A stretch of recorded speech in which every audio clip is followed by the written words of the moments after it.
I'm going to begin a story episode by reading a few sentences. Excuse me. I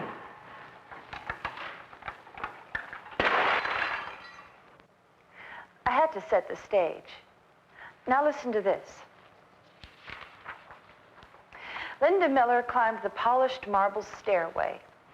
She strode directly into Henry Simpson's office. She halted in surprise. She saw an overturned chair and a smashed lamp. She noticed the remains of Simpson's lunch on his desk. Lacks a bit of something, don't you think? Almost every line begins with the word she. Now, there's nothing wrong with those sentences individually, but they lack variety. There are many different ways to begin a sentence, and each way has a different effect. Now, I'm going to start the story again, but this time, each sentence will have a different beginning. Listen to it closely. You'll hear a little ping each time a new sentence starts. Linda Miller climbed the polished marble stairway. Because she was expected, she strode directly to Henry Simpson's office. Inside, she halted in surprise.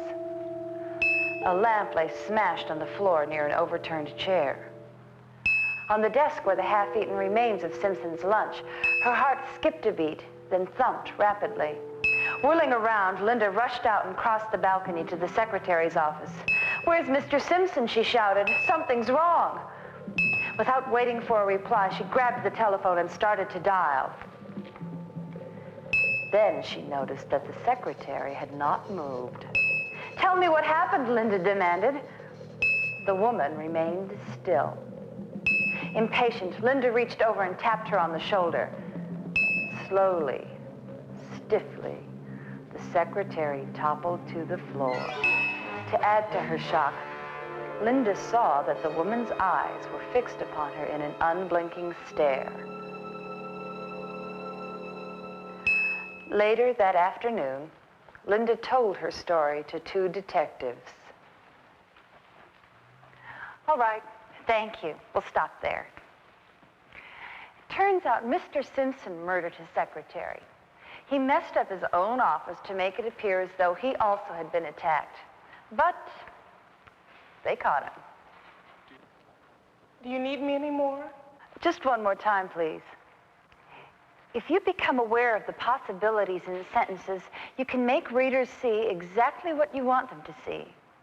We used 17 different beginnings in those scenes with Linda. This time, let's talk about those various beginnings and see the effects they create. The first sentence begins with the proper noun, Linda Miller. That impresses upon the reader that this person is important. Linda is the one we're going to follow. Because she was expected, she behaved in this manner. In other words, here we explain the cause of her action before she acts. Now we begin with location. Inside tells us where she is before saying what she does. A lamp lay smashed. If it said the lamp, that would indicate a definite lamp. But here the lamp itself is not important. What's important is that it's smashed. So it's just a lamp. This sentence begins with a prepositional phrase. Why do you suppose the author didn't just say, "The remains of Simpson's lunch were on the desk"? Because by leading off with the prepositional phrase, look how the author directs our attention. We went from the smashed lamp to the chair and then to the desk, and saved for last the most important discovery, the half-eaten remains of Simpson's lunch. Now to Linda's reaction. It begins with the pronoun.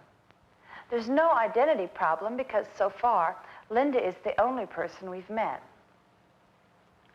Whirling around, Linda rushed. The advantage of this type of sentence is that it begins with action. It gets the sentence off to a fast start.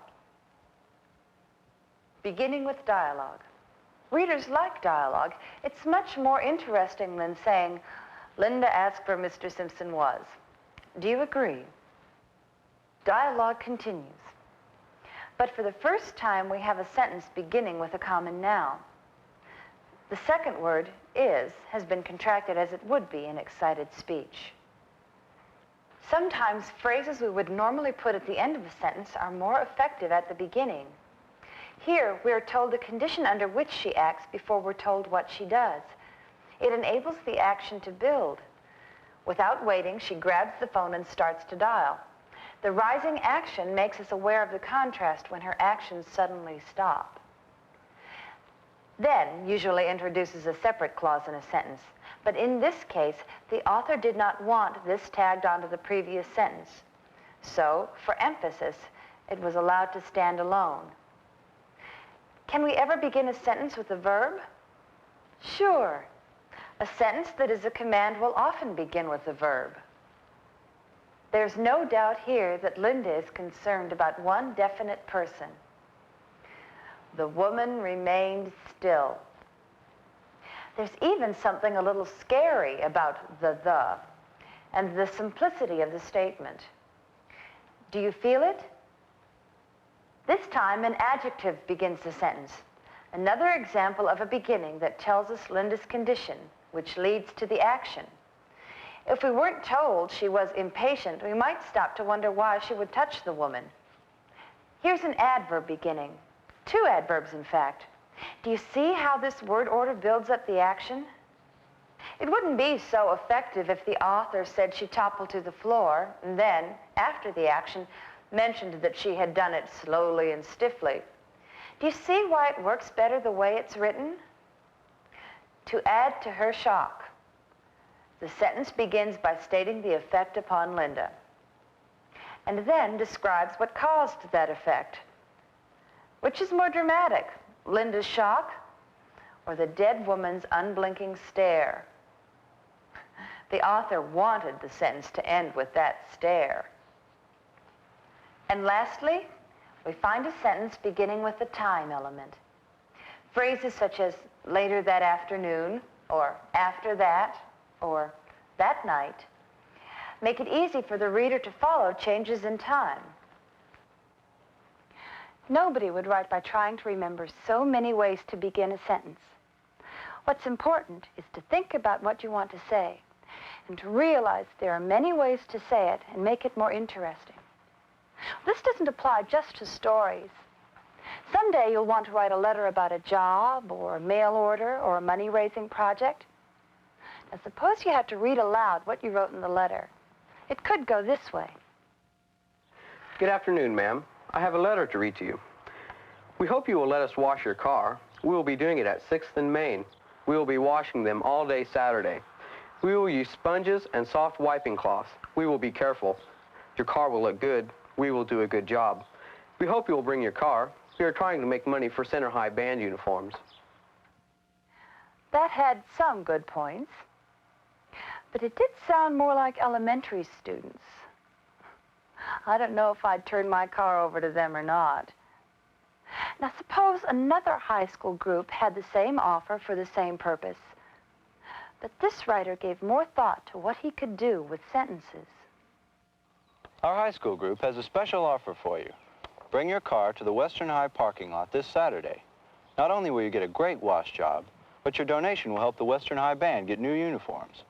Our sponges and wiping cloths are the softest we could find. Your car will really be in good hands. We'll be there all day and promise to give you fast service. Will you join us at the special band uniform car wash? I think she was more impressed that time. Both fellows said almost the same thing, but one gave more thought to how it was said. Have you ever noticed the variety of sentences that good writers use?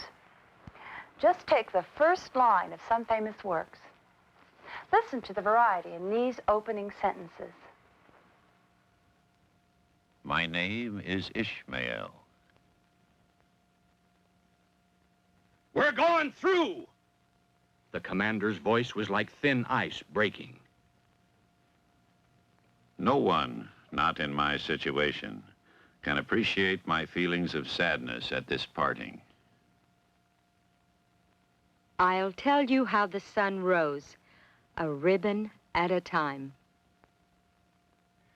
Can you imagine the feeling of the first man who discovered that the water he had just been drinking was full of little animals.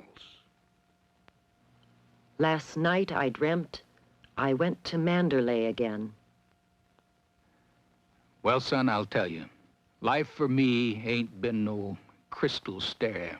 It had tacks in it, and splinters, and boards torn up, and places with no carpet on the floor. Bare.